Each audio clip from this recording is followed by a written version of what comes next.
இயேசு கிறிஸ்துவின் நாமத்தினால் உங்களுக்கு என் அன்பின் நல்வாழ்த்துக்கள். இந்த வருஷத்தில் இந்த மாதம் ஆசீர்வாதமான எழுப்புதல் என்ற தலைப்பின் மூலமாய் கர்த்தர் நமக்கு ஆசீர்வாதமான வார்த்தைகளை சில அப்படியாய் அற்புதமாய் நடத்தி கொண்டு வருகிறார். இந்த நாளில் இந்த வேளையில் கூட பார்க்கும் பொழுது உபாகமம் 28ஆம் அதிகாரம் 1வது வசனம் கடைசி பகுதியில் பார்க்கும் பொழுது, உன் தேவனாகிய கர்த்தர் பூமியில் உள்ள சகல சாதிகளிலும் உன்னை மேன்மையாய் வைப்பார். அல்லேலூயா.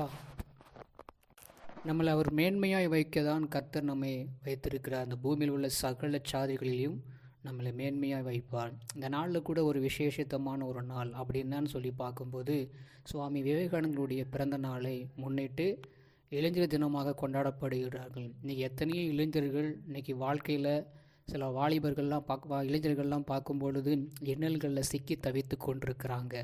அவர்களுக்காகத்தான் இந்த வசனம் வந்திருக்கிறது. இதை கேட்குற உங்களுக்கு நிச்சயமாய் கர்த்தர் நம்மளை மேன்மையாய் வைப்பார்.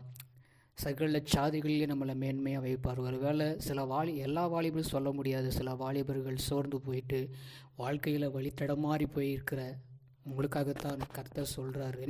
நீங்கள் இடறி போயிருக்கிறீங்களா? வாழ்க்கை அப்படியே தோண்டு போயிருப்பீங்க தானே. இந்த இளைய காலத்தில் ஒருவேளை இந்த இளைய தலைமுறைகள் இன்றைக்கி விழுந்து போகிற காரணத்தில் இருந்து கொண்டிருக்கலாம்.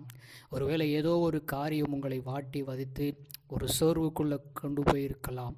நான் இனிமேல் எழ முடியாது அவ்வளோதான் சொல்லிட்டு. ஆனால் இருந்தாலும் கர்த்தருடைய வார்த்தை உங்களை அப்படியாய் தேற்றுகிறது. உன் தேவனாகிய கர்த்தர் பூமியில் உள்ள சகல சாதிகளிலும் உன்னை மேன்மையாய் வைப்பார். உங்களை யாரெல்லாம் உதாசனப்படுத்துகிறாங்களோ, ஒருவேளை உங்களை யாரெல்லாம் உங்கள் அழகை பார்த்து உங்கள் அந்தஸ்தை பார்த்து யாரெல்லாம் உங்களை தூக்கி எறிஞ்சிட்டு இருக்கிறாங்களோ, கர்த்தர் உங்களை மேன்மையாய் வைப்பார். ஏன் இப்போ நான் சுவாமி விவேகானந்தரை பற்றி சொன்னேன்னு சொல்லி பார்க்கும் பொழுது, அவர் எல்லாரையும் நேசித்த ஒரு அன்பான ஒரு மனிதன். அப்படியே இயேசு கிறிஸ்துவை ரொம்ப பிடிக்கும். இயேசு கிறிஸ்துவை டீச்சிங்னா அவருக்கு ரொம்ப பிடிக்கும். அதனால தான் நான் இந்த இடத்துல பதிவு செய்ய விரும்புகிறேன். அவருடைய பிறப்பினால தான் இளைஞர் தினமாக கொண்டாடப்பட்டு கொண்டிருக்கிறது. அதனால் இது எல்லாருக்குமே இந்த வார்த்தை பொருந்தும். நீங்கள் ஒருவேளை சோர்வில் இருக்கிறீங்களா? கர்த்தர் நிச்சயமாக உங்களுடைய மேன்மையாக வைப்பார். ஜெபம் பண்ணுவோம். எங்களை கிருபையாக நேசிக்கிற எங்கள் அன்பின் நல்ல தகப்பனே, இந்த நாளில் இந்த வேளையில் ஆண்டவர் எல்லாரும் மத்தியில் நாங்கள் சோர்வடைந்து போயிருக்கிற எங்கள் வாழ்க்கையில் ஒரு விசை கண்ணோக்கி பாரும். உன் தேவனாகிய கர்த்தர் பூமியில் உள்ள சகல சாதிகளிலும் மேன்மையாய் வைப்பார் சொல்லி வாக்கு கொடுத்த மாதிரி எங்களை மேன்மையாய் வையுங்க.